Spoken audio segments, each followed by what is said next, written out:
Everybody, what is up? It is Lynn. Welcome back to my channel. Girl, we're back to get into more drama while I do my makeup. Of course we are, because Gabbie Hanna has still been going. Despite saying that she's going to take a break from social media, Gabbie Hanna is still going off. So I'm going to talk a little bit about her recent TikToks. I'm going to put some of them in this video as well. Particularly, I want to focus on her stigmatization of mental health. Also, I want to focus on what she said about the trans community and some of her racist comments. There's a lot to get into with this whole Gabbie situation. And then there's also more with the Gabbie situation that's about Keemstar and Edwin and other people in the commentary community who had a conversation with Gabbie too. Girl, it is a mess. Of course it is. And it's kind of a sensitive topic, but I do think it's good to come and talk about these things. You know, sometimes it's hard, like on my own mental health, to talk about this stuff, but I do want to come and talk about it just because I think it needs to be talked about. The way that Gabbie is going about playing this whole situation on TikTok, on Instagram, then going speaking to other YouTubers. Let's get into it. Okay, so if you guys aren't aware, Gabbie Hanna, of course, in a manic state, she claims, a manic state, made something like 300 TikToks very close together all last week. She's now claiming that, yes, she was in a manic state, that she's bipolar. She has bipolar 2. She's claiming that that's what caused her to do all that with the TikToks. She's also saying that she was on edibles, which worsened her psychiatric state. So now she's deleted those 300 TikToks. People are asking Gabbie to kind of take accountability for some of the stuff that she said when she was making those TikToks, particularly the racist stuff, the transphobic stuff, and the stigmatizing mental health. On the stigmatizing mental health topic, Gabbie actually said that DID, which is dissociative identity disorder, a multiple personality disorder, Gabbie actually said that that was a made-up disorder, that people make it up in their heads and that they can kind of overcome it and all of this, you know. So obviously she's offended people in the DID community. People have now come to Gabbie and said, hey, can you talk about this? What did you mean? Can you clarify it? Can you speak about it and say, you know, sorry or something? So now Gabbie has come back with these TikToks on that situation. See, when people say things like invalidate the DID community, I remember saying that I cured DID because I was fucking convinced as fuck that I had DID. Dead ass. I talked to my therapist about it. I talked to family members about it. I really fucking thought I had DID. I would watch back footage of myself and be like, who the fuck is that? Like, I would have different voices, different mannerisms. Like, it was really disorienting to me. And then I would watch back these dissociative episodes where I would literally, and in fact, I have so many of them on camera where I do the thing, like where they say that they're like switching personas, right? So I'm like, holy fucking shit, I have DID. And I'm not saying that anybody else doesn't, or that it's not real. And that's what's so frustrating with the internet in general, is like these heavy things like you're invalidating DID. I said, I cured DID, ADHD, and OCD. It's so frustrating. Anyway, the conclusion that I came with my own kind of mental health journey of trying to figure out what the fuck was going on with me. Every time I was like dissociating, it was like my body was kind of just tricking itself into meditation and breath work. It was like, you're really fucking overwhelmed right now. Slow down and breathe. And then when I would come back, I was somebody new. I was somebody fresher. And then I also realized that these characters that I was like creating in my mind were just that. And then as I was connecting with my spirituality more, I was like, oh my God, all of this stuff, these thoughts, these feelings, this is spirit, which is also thought, because our thoughts are not written by us. They're given to us. And then we choose which ones that we want to continue to live with, basically. So everybody wants me to just blindly apologize all the time. But I did that for fucking years, and people still fucking bully me and tell me that I'm a horrible person. So straight up, I'm fucking done bending over backwards apologizing for shit that I frankly didn't say or do. There's a difference between being offensive and somebody being offended, or being intimidating and someone being intimidated. I saw that on an Instagram reel once, and it's fucking true. I do know what you're talking about. You know what? The way I delivered that video was incredibly insensitive, and I do apologize for that. So the video that this is referring to is, I said something about, oh, did you meditate and like your imagination created a character? Again, I am apologizing for this because it was worded so poorly. So here was my intention, because intention and impact do matter, and the impact clearly was bad, but the intention was good. So please, now that I've apologized, hear me out. So as somebody who really thought they had DID and has pretty severe CPTSD, this was my way of reframing the situation that made it not a like mental illness. So much of mental illness, I believe, is actually supernatural powers that we're convinced makes us crazy. So these characters that are coming to your mind, I do believe still that they're characters, and I don't think that that's offensive, because they are basically avatars that your imagination has created. Your human brain is so fucking powerful that through all of your trauma, it has fractured your personality into several pieces and created characters who represent the person that you want to be in those situations. To me, that's not a negative thing. To me, that's a fucking superpower and makes you an incredibly intelligent and creative and intuitive and resourceful human being who has accessed other parts of their brain that a lot of people don't know how to access. That being said, a lot of people with DID have really fucking scary characters in their brain. They're either somebody who's attacked them. I know somebody who has a ghost in their brain that scares them. So if a DID patient is able to reframe their mind as, I'm mentally ill and these characters just exist in my head and I have to live with them, to, I actually have a lot more control over this than people are giving me credit for. And I can create a different story in my head. I can create different characters in my head, and I have complete and total control over my own mind. Tell yourself that. That's how I feel. And I do understand, especially in this situation, why people were upset. And I genuinely apologize. I always want to apologize when I say things in a way that hurts people. I do also wish that people could see that my heart and my intentions are pure, and when I'm in a fucking hallucinogenic manic state, it's not coming out properly. But I was so fucking excited by the idea that I felt like I cracked this code of how to really alter your brain to see your mental illness as a superpower that you actually have control over. Okay, so we had Gabbie there trying to, educate people on DID, saying that she thought she'd cured it when she was manic and all of this. No, Gabbie, please just stop. DID is a personality disorder, like a multiple personality disorder, but I don't in any way know enough about it to sit here and talk about it with any kind of authority. And I really don't know why Gabbie thinks that she does either. Like, that to me is very confusing. If you don't know about a personality disorder like DID, don't sit there and think that you can talk about it and be a mental health advocate with any kind of authority when it's something that you don't know. It needs to be people who actually have DID talking about it, not Gabbie Hanna, And then it got even worse because Gabbie went on to make a second apology to the trans community. Her first one was awful. Her first apology, I'm going to put screenshots of that in here so you guys can see that. But her first apology wasn't really the way to go about it. And again, this is Gabbie Hanna, a cis woman, speaking on behalf of the trans community.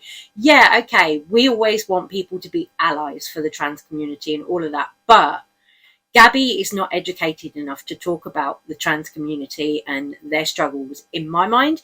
Me as a queer non-binary person, I know my perspective, and I know, what Gabbie says in this next clip is misinformation. So before I play you this next clip, there's a part in it where Gabbie says the suicide rates in people who are trans post and pre-op is the same.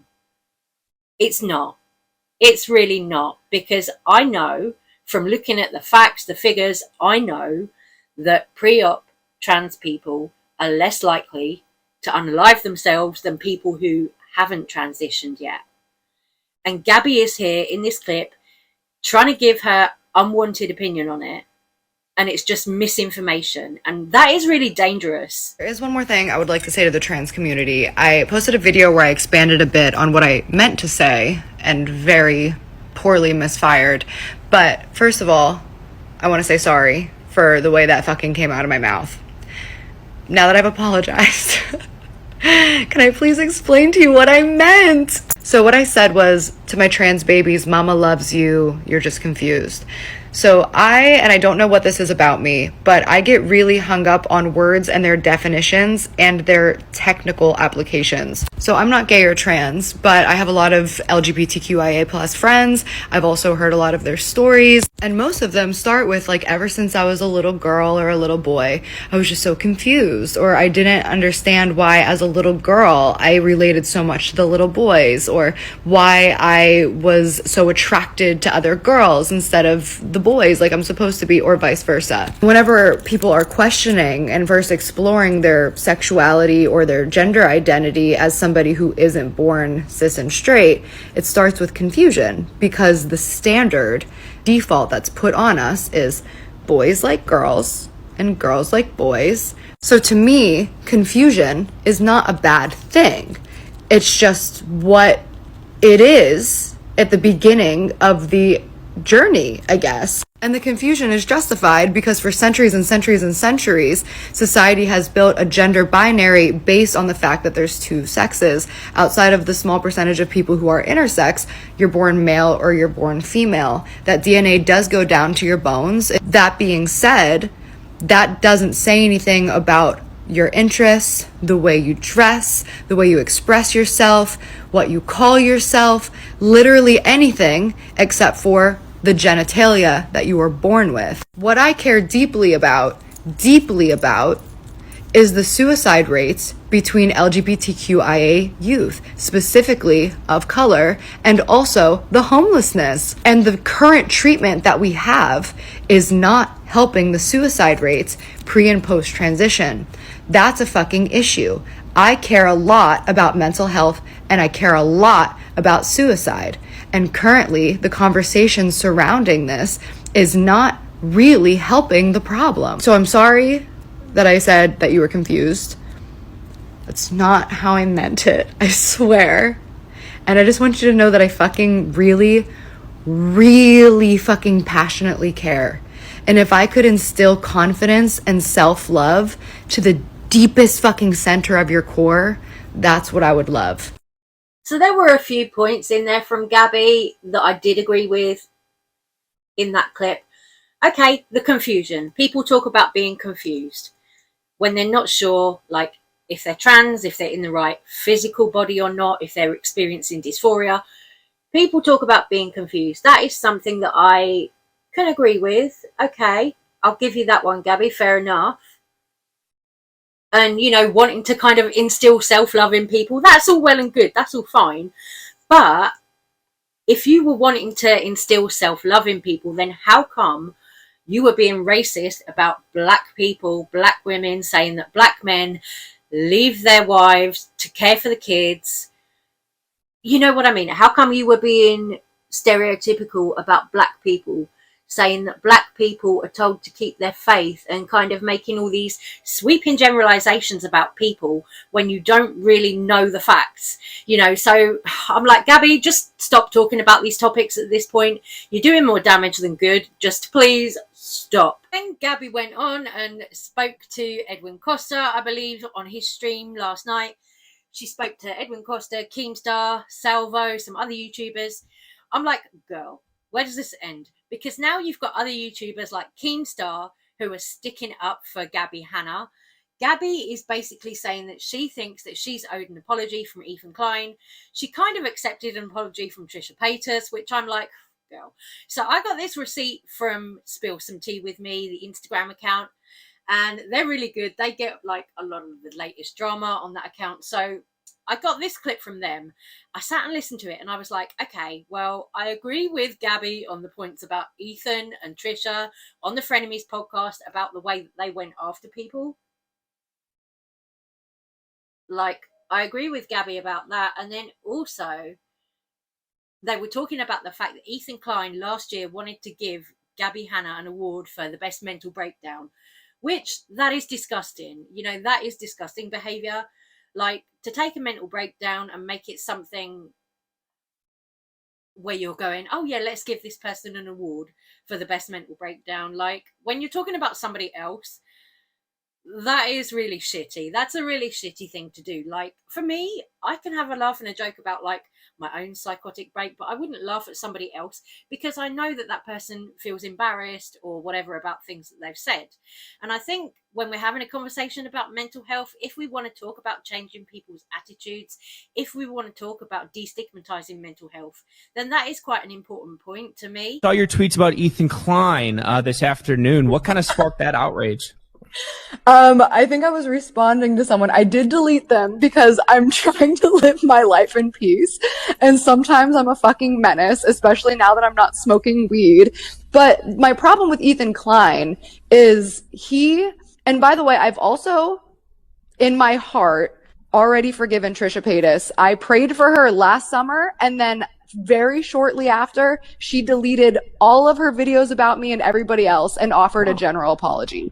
So I took that as like, you know what? She's not going to apologize to me directly, and that's okay because clearly she's learned some type of lesson, right? But when it comes to Ethan Klein, he allowed that to happen because when it comes to Trisha, it's not excusable what she did, but also I can empathize with her, and also she did ultimately apologize, whether it was directly to me or not, right? Ethan 100%. allowed it to happen on his platform. Instigated Exactly. that it happened. Hold on, Keem. Let her talk. And then after, this is where it really fucking riled me the motherfuck up, is after she did the same exact thing to him that she did to me, he still did not give me the opportunity to speak and defend myself, or at the very bare minimum, offer some type of written or spoken statement saying, you know what? Now that I realize that she is capable of all of these lies, clearly I did something horrible to this poor girl. Let me fix it. And I asked him directly, and he only followed me. Dude, he followed me whenever David Dobrik was going through his shit. And Ethan it's like, Klein, right? oh, yes, dude. Okay. Like, whenever That's what David he always Dobrik- does. He uses Exactly. people. He just uses people. Look at poor Deaf Noodles. All right, Deaf Noodles is going through the worst case scenario in his entire career. I don't and know his what he's best going fr- Can And you his tell me? best friend Ethan Klein will not defend him at all. What's he going through? What's happening? Oof. A lot to catch up, but first, I just want to ask also, this is also, you're aware of that clip where Ethan Klein wants to give you an award for greatest mental breakdown too, right? Yeah. Yeah. How fucking gross is that? Yeah. How gross is that? That is you know, really messed up. Yeah, and it's like, Gabbie Hanna, it's like I've always noticed that like people like to label you, you know, the C word, crazy, but I always noticed that like even with your haters and the people that are calling you these names, you always approach them with like way more empathy that, you know, than they're approaching you with. So, you know, For the most part. you being able to forgive Trisha, but still realizing that, like, okay, Trisha and Ethan, all this shit, but you realize, you know, the pros in Trisha, and you kind of realize that, oh my God, you know, Ethan Klein continues down this road. And it's a very hypocritical road down that, you know, his tweet last week, you know, saying he didn't want to touch your, you know, TikTok sort of, you know, frenzy or whatever. But then just a couple of months ago wanting to label you the meltdown of the year in hopes that you would potentially come to the studio. I mean, that had to have been like hard to see. I didn't see it. But you heard about it. Salvo, this is what happened. All right. When it was beneficial for him to pick on Gabbie Hanna's mental breakdown and pick on her mental illness, he took it, right? Then when it was a bad situation and people were concerned about Gabbie, he used Gabbie Hanna's mental breakdown or not mental breakdown, whatever it was, right, as an opportunity to pander and make himself look like a good guy. The I know, but I wanted manipulation from Gabbie to this say guy. that. I wanted Gabbie to say that. But though. Gabbie didn't I had see no it. idea. I literally, when I tell you guys, like, I don't pay attention to that community at all. I genuinely don't. It doesn't surprise me, but I had to just stop watching it altogether because of shit like that, because of these motherfuckers who are literally just like saying whatever they can and at the expense of human beings. And what's so upsetting about the mental illness or mental breakdown award is the mental breakdown that I had was due to him and her and all these other people. Like, who was I before that? I was a successful, quickly growing YouTuber, artist, and author. And then I literally have to go on my platform and literally scream and cry for people to fucking pay attention. Like, how many times, Nick, I know that you broke down a couple of the videos. Did I literally sit and try to calmly just say, please let this fucking narrative go that I'm a rape apologist or I abandoned my best friend for her rapist or whatever the fuck it is that it is now, because over the years it has changed so many times. I've tried so many times. Now I'm a hysterical woman. And now because I'm a hysterical woman, because nothing else worked, now nothing that I say matters. Okay, so what I don't agree with in that clip that you just heard was Gabbie Hanna being supported by Keemstar. Now, this to me is really weird because Keemstar, if you guys remember rightly, Keemstar was the one, when Trisha Paytas got kicked off Frenemies, Keemstar was the one who had Trisha Paytas on his Mum's Basement podcast. Then you had Gabbie Hanna going to Ethan Klein to see if she could replace Trisha on the Frenemies podcast. So it's like, okay, you two are both just clout chasing, you know. Gabbie wanted to be on Frenemies. She was desperate to be on Frenemies. She was desperate to replace Trisha Paytas as a co-host on Frenemies. And now Gabbie is like bad-mouthing Ethan. At the time, though, like I said, Gabbie wanted to get on Frenemies. She said herself she wanted to get on Frenemies, right? So to me, this is just Gabbie trying to keep relevant, you know, by going on the H3 podcast. But girl, like I said, Keemstar had Trisha on Mum's Basement. They were talking about the whole situation with Ethan Klein and all of that went down at the time. So for me now to have Keemstar defending Gabbie Hanna, Keem, pick what side you're on, dude. You know, pick a side. Like for me, I think that Gabbie and Trisha are both as bad as each other. I really do. I think that they're both just kind of clout chasing and doing everything for clicks and views. You know, that is my opinion. Gabbie, do I feel sorry for her that Ethan made a mockery of her mental health? Yes. That is one thing that I will feel sorry for someone for, but the rest of it, all the other stuff, the fighting that was going on back and forth between Trisha Paytas and Gabbie Hanna at the time, Gabbie Hanna at the time, no, they both did as much bad shit to each other, you know, so there was no, like, comparing the two. There's no saying that one's better than the other for me. They're both awful. Two things can be true at once, you know, guys. Anyway, I'm going to stop this little video right here. I'm going to say take care, stay safe, stay well. Let me know what you think about all of this drama. I'll be back with a beauty drama video for you very soon, and I will see you guys then. Thank you for watching. Love you so much. Bye.